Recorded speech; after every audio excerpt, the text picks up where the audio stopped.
저는 구약 선지자들의 그 설교를 들을 때마다 아주 놀라기도 하고 또 힘을 얻기도 합니다.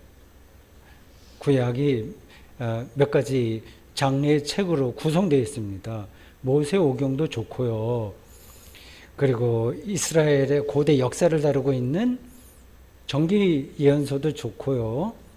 그 신앙을 문학적으로 설명한 성문서, 시편, 잠언, 전도 이런 것도 다 좋긴 하나 이 선지자들의 설교라고 할 수 있는 후기 예언서 이게 특별히 더 이렇게 강렬하겠다고 합니다. 그 이유는 그 설교한 사람이 그 당시의 상황을 생생하게 전하기 때문에 그렇습니다.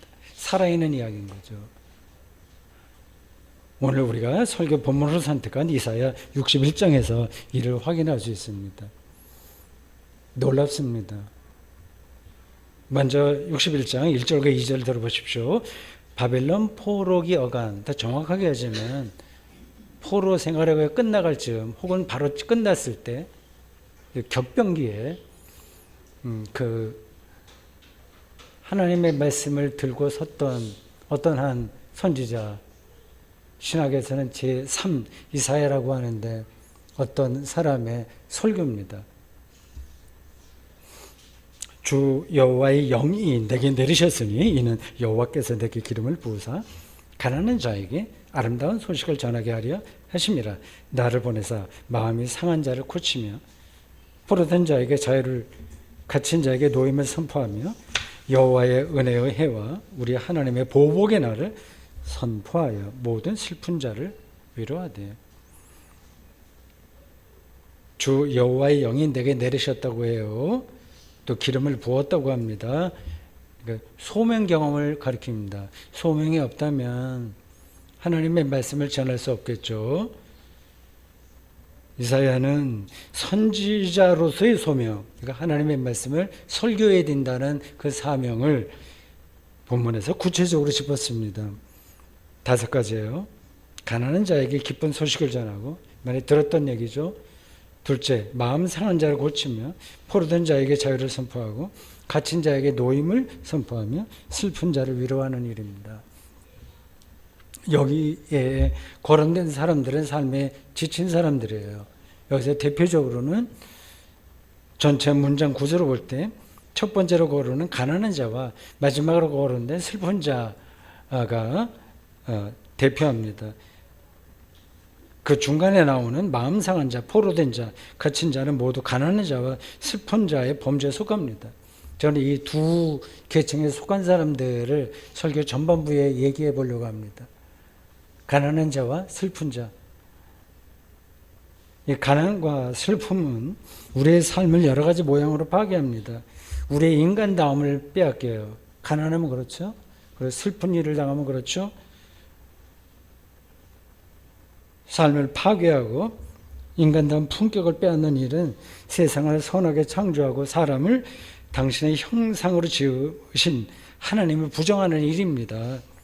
그래서 이사야는 이 가난한 자가 자기 삶의 용기를 잃지 않게 하기 위해서 기쁜 소식을 전하고 슬픈 자가 즐거움을 잃지 않도록 위로하는 것이야말로 하나님의 뜻이라고 생각했습니다. 지금도 마찬가지겠죠. 이사야의 이 설교는 허공에 대고 한 얘기 아니에요. 어떤 학자가 책상에 앉아서 이렇게 하면은 참 하나님 좋은 말씀이지가 아니라 아주 구체적인 대상을 향해서 한 설교입니다. 지금 제가 여러분들에게 설교하듯이요. 2023년 이제 마지막 한 달을 보내고 있는 이 상황, 이 세계의 여러 가지 소용돌이들, 국내에 벌어지는 모든 정치적인 문제들, 빈부격차, 자본주의의 더 막장으로 내려가는 이 상황 속에서 설교하듯이 이사야가 그런 상황에서 구체적인 사람을 대상으로 설교한 겁니다.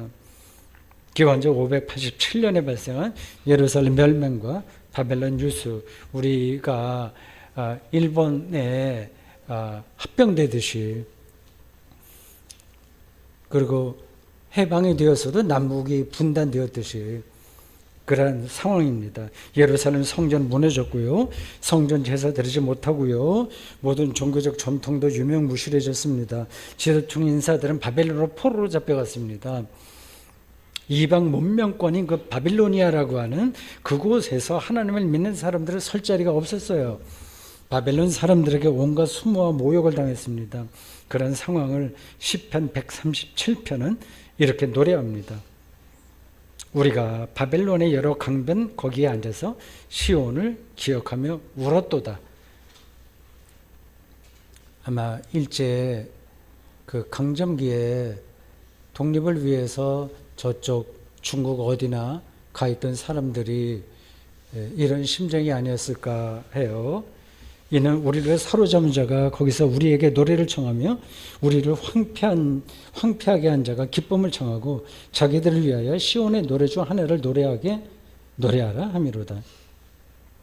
바벨론 사람들이 흥미거리로 야 너희들 유대인 디아스포라 유대인들에게 포로로 잡혀온 이들에게 소수민족 그들에게 야 너희들 예루살렘에서 부른 노래 있지? 재미있는데 한번 불러봐.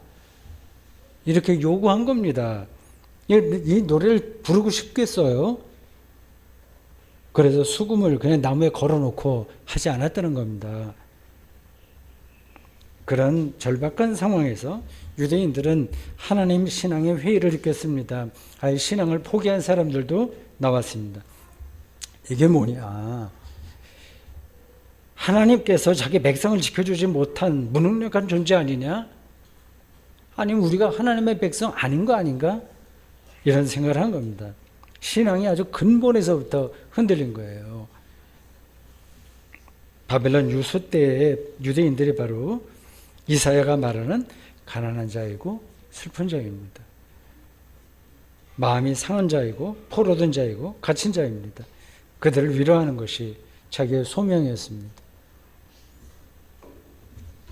자, 이렇게 질문합시다. 가난한 자에게 아름다운 소식은 뭔가요? 구체적으로 뭔가요? 사람들은 그렇게 말할지 모릅니다. 이 가난한 거, 이건 그 사람이 성실하게 살지 못해서 그런 거니까 더 노력해서 저 가난을 면하든지 저 부자가 되는 거 아니냐고 말이죠. 지금 자본주의는 우리를 계속해서 그렇게 살라고 닥달합니다. 더 일해야지, 더 노력해야지, 남에게 경쟁해서 뒤떨어지지 말라고, 수단 방법 가리지 말고 승리해야 한다고, 수능 1점이 인생을 결정한다고 우리를 조바심 내게 합니다. 이 가난 문제는 개인의 노력으로 해결되기도 하지만 아무리 노력해도 해결되지 않기도 합니다. 이사야의 설교의 배경인 바벨론 유수와 그 직후 상황은 어떻게 해도 극복할 수 없었습니다. 선천적인 장애인들이나 후천적 장애인들은 아무리 노력해도 그 상황을 극복할 수 없는 것과 같습니다. 이사야가 가난한 자에게 전하겠다는 좋은 소식은 무언가요? 이 대답은 그렇게 어렵지 않습니다. 가난으로 인해서 인간다운 삶의 품위가 손상되지 않는 세상이 온다는 소식입니다.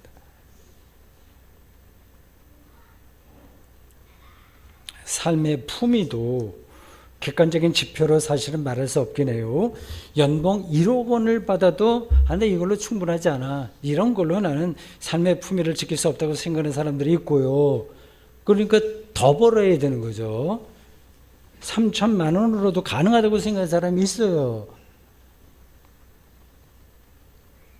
객관적인 지표로 이거 결정할 수 없습니다. 실질적인 문제는 그 사회에 내재한 상대적인 박탈감이에요. 특히 우리나라 젊은 사람들은 이런 상대적인 박탈감을 극도로 두려워합니다. 서울에 소재한 명문대학교에 들어가지 못하면 사회에서 도태된다고 생각합니다. 젊었을 때 평생 먹고 살 만한 돈을 장만하지 못하면 내 인생은 망조야. 이렇게 또 생각합니다.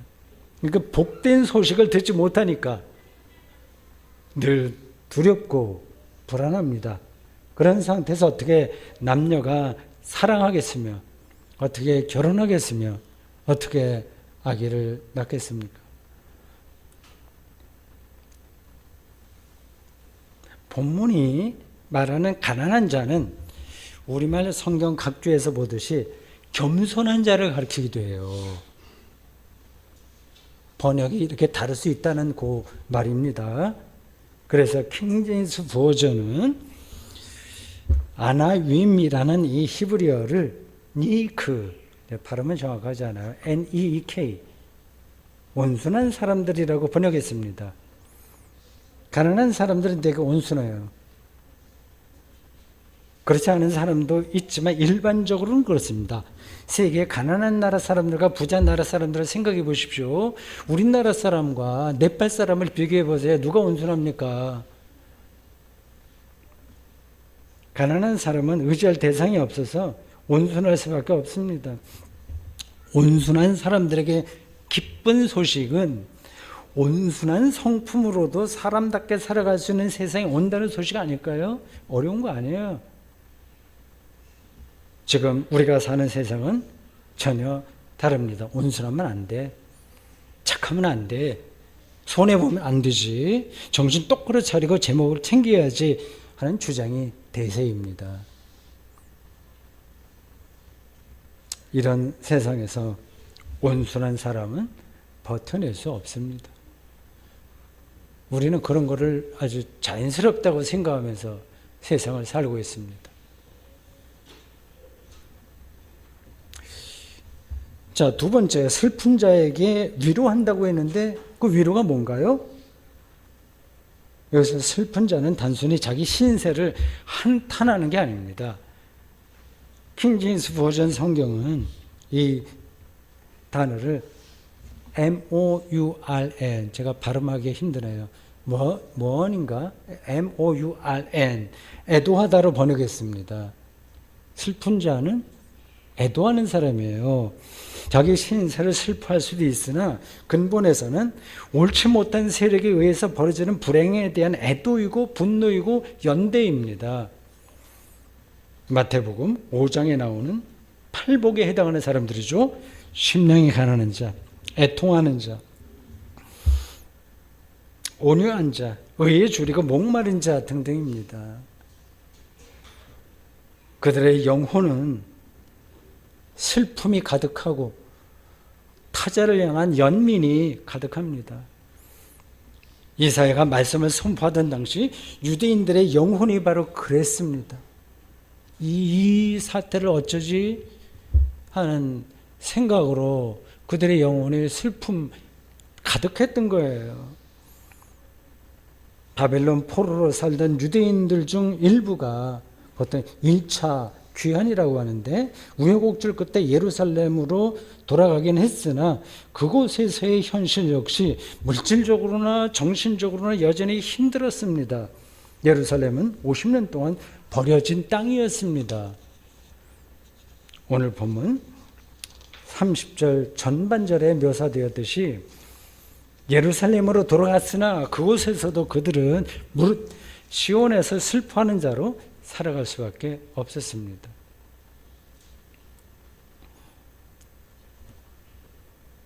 이사야는 이 영혼이 슬픈 이들을 어떻게 위로한다는 것일까요?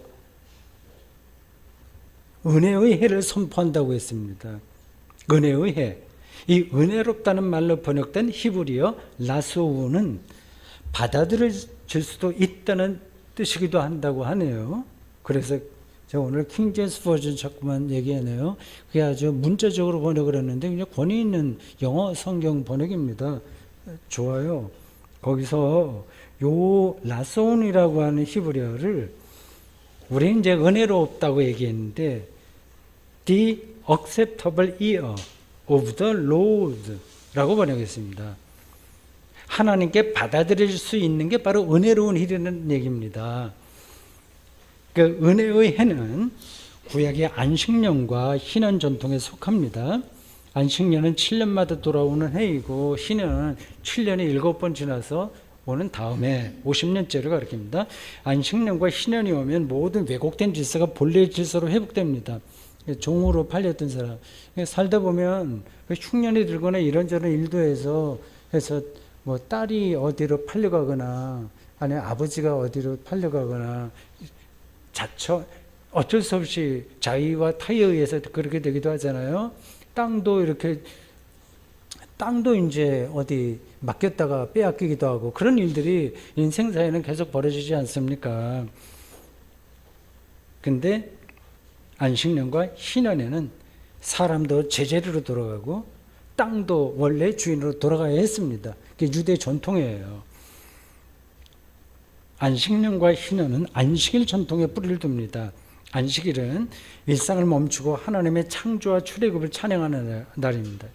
안식일과 안식년과 희년 전통은 인간에 의해서 무너졌던 정의와 평화가 갱신되어야 된다는 메시지를 근본에 담고 있어요. 그리스도교 구약과 신약 모든 것을 포함한 그 신앙의 뿌리가 바로 여기에 있습니다. 안식일, 안식년, 희년입니다. 인간 다음에 회복인 거예요. 높은 산이 낮아지고 골짜기는 메워져야 됩니다. 우리가 은혜를 경험하는 때이며 그게 은혜죠. 하나님께 받아들여지는 때입니다. 이런 예언자적 상상력 없이 이 거칠고 비루하며 슬프기 짝이 없는 이 현실을 우리가 어떻게 버텨낼 수 있겠습니까? 좋은 게 좋다는 식으로 넘어가면 얼마든지 가능하겠죠. 근데 이 현실을 뚫어본다면 못 견디는 겁니다. 이 남북 분단 체제를 못 견디는 겁니다. 그래서 슬퍼할 수밖에 없습니다.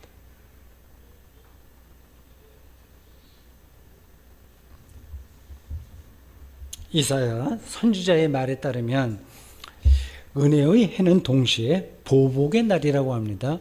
그게 겹쳐서 나오죠. 은혜의 해와 보복의 날. 하나님께서 보복하신다고 하면 좀 표현이 너무 거칠죠. 우리는 속 시원해. 원수 갚아줘야지. 보복해야지. 전 나쁜 놈들 다 완전히 없애줘야지. 이렇게 생각합니다. 시편에도 원수를 갚아달라는 표현이 종종 나와요. 여러분, 하나님이 사람처럼 원수 갚는 거 아닙니다.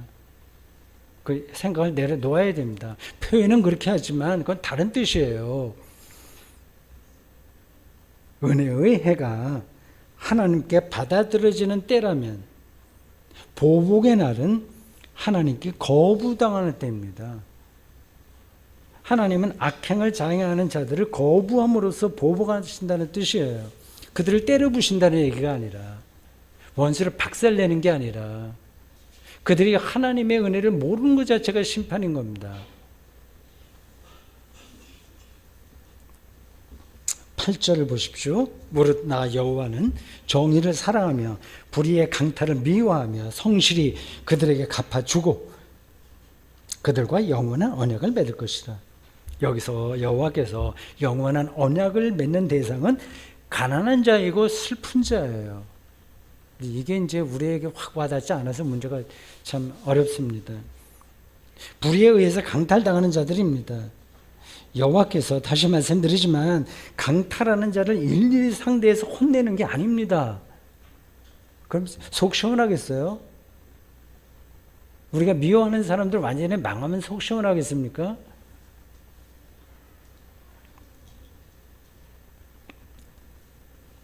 하나님은 우리 인간의 생각이 아니라 하나님의 방식으로 세계를 끌어갑니다.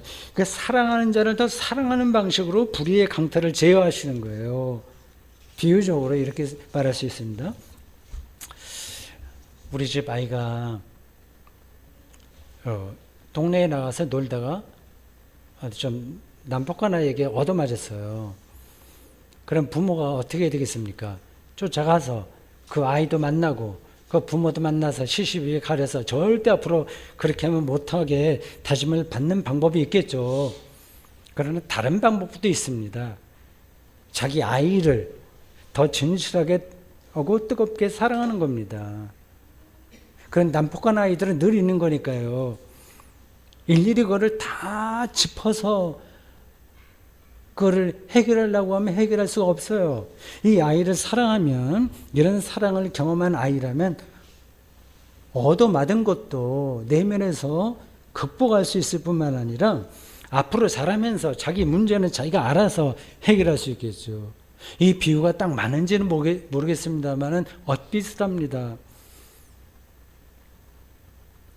자기의 백성들과 영원한 언약을 맺음으로써 그 백성들이 두려움 없이 고난을 대면하게 하시는 거예요.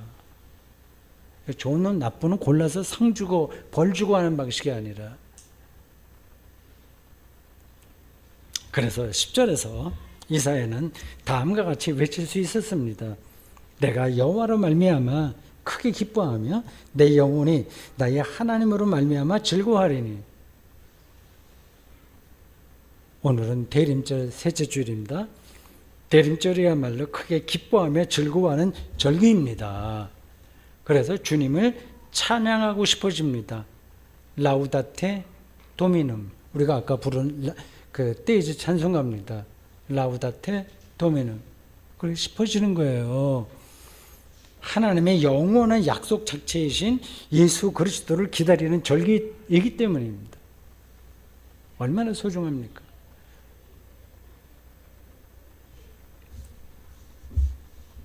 누가복음 4장 16절 이하에 오늘 우리가 읽은 이사야 선지자의 설교가 인용되었어요. 예수께서 공생애를 시작하면서 고향 나사렛에 들렸습니다. 초반부에 들렸어요. 안식일이 되자 예수께서 늘 하시는 대로 회당에 가셨습니다. 그러니까 주일날 교회 나오듯이 가신 거예요. 회당에서 예수께서는 성경을 읽으시고 설교했습니다.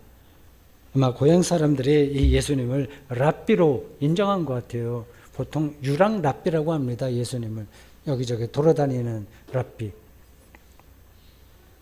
예수께서 읽으신 성경이 바로 이사야 61장 1절 이하입니다. 주의 성령이 내게 임하셨으니 이는 가난한 자에게 복음을 전하게 하시려고 좀 생략하고 주의 은혜의 해를 전파하게 하려 하십니다. 이 말씀을 읽으신 다음에 예수께서는 이 글이 오늘 너희 귀에 응하였느니라 좀 알듯말듯한 말씀을 하셨어요. 예수님의 설교가 조금 이어지자 그 고향 사람들은 화가 나서 예수님을 동네 밖으로 쫓아냈다고 합니다. 그냥 쫓아낸 게 아니라 가시오 여기 더 이상 오지 말라 하는 정도가 아니라 낭떠러지 밑으로 밀어버리려고 했습니다. 그들이 볼 때 예수님은 도대체 우리가 알 수도 없는 이상한 말만 하는 그 사이비 아니야? 이런 거였습니다. 그런 사이비와 엮이는 건 신상에 해롭습니다. 발걸음을 못하게 쫓아내리겠죠. 그런 일들이 예수님은 공생의 초반부 고향 나사렛에 들렸을 때 벌어졌습니다.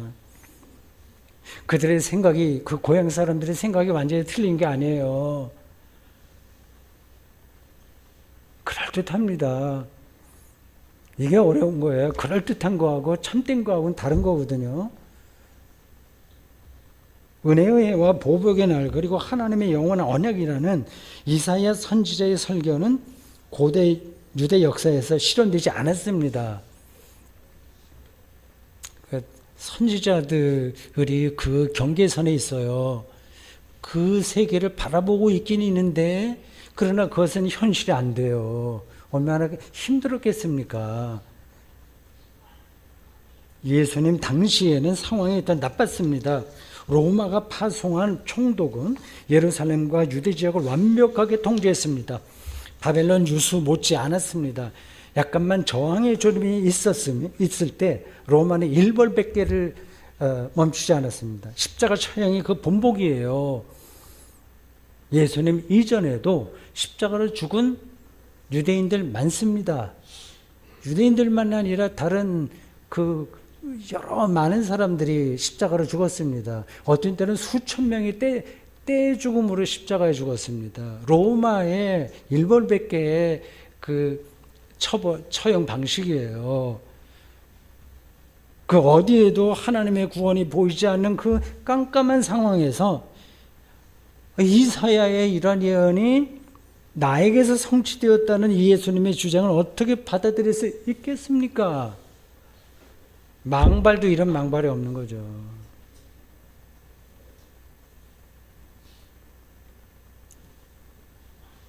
나사렛 회당에 모인 고향 사람들만이 아니라 당시 유대교 고위 성직자들도 예수님의 말씀을 이해하지 못했습니다. 예를 들어서 아주 간단하게 여러분이 잘 아는 대로 안식일을 위해서 사람이 있는 게 아니라 사람을 위해서 안식일이 있는 거야 라는 예수님의 말씀을 그들의 율법에 대한 도전으로 받아들인 거예요. 계속해서 하늘나라가 곧 하나님 나라가 가까이 왔다고 말씀하시는데 그들은 증거대라 요구했습니다. 그들이 원하는 증거는 기적과 표적과 유대의 정치적 독립, 로마 때 독립, 그리고 이 시오니즘에 근거한 유대의 1등 국가, 그거였겠죠. 그게 증거라고 생각했겠죠. 지금도 그런 요구에 묶여있는 그리스도인들이 있습니다. 지금 내가 억울한 일을 당했는데, 지금 뭐 먹고 사는 문제로 지금 고달픈데, 이게 뭔가 마음이 지금 아픈데 어떻게 하나님 앞에서 기쁘고 즐겁게 사냐? 이렇게 생각합니다. 저는 그런 말을 이해할 수는 있어요. 뭔지. 근데 동의하기는 어렵습니다. 그것은 유대인들이 예수께 요구하던 것들이기 때문입니다. 내가 여호와로 말미암아 크게 기뻐하며 내 영혼이 나의 하나님으로 말미암아 즐거워한다는 이 이사야 선지자의 외침은 인생살이에서 모든 일들이 우리가 원하는 대로 잘 풀리는 데서 나오는 게 아니에요.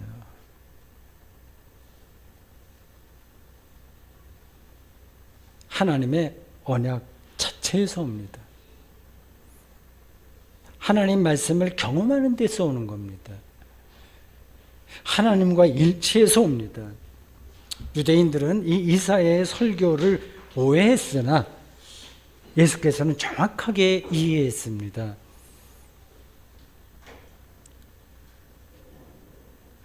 예수님이 뭘 어떻게 정확하게 이해했다는 거냐, 요 대목만이 아니라 하나님 나라가 왔다라든지 하나님이 나의 아버지라든지 등등의 모든 말씀과 연관되는 건데요. 한 가지 예를 들면 이렇습니다. 예수께서 마태복음 6장 29절에 솔로몬이 누리는 모든 영광과 사치, 화려함도 들의 백합화만 갖지 못하다라고 말이죠. 우리는 다 솔로몬의 영광을 찾잖아요. 럭셔리한 모든 삶의 내용들을 찾고 있지 않습니까? 그렇게 사는 사람 보면 참 인생 잘 사네, 참 행복하네. 또 우리도 그렇게 되려고 노력들을 하고 있지 않습니까? 들의 백합화만 갖지 못하다는 겁니다. 하늘나라는 이미 우리 곁에 와 있어요. 들의 백합화에게 와 있듯이.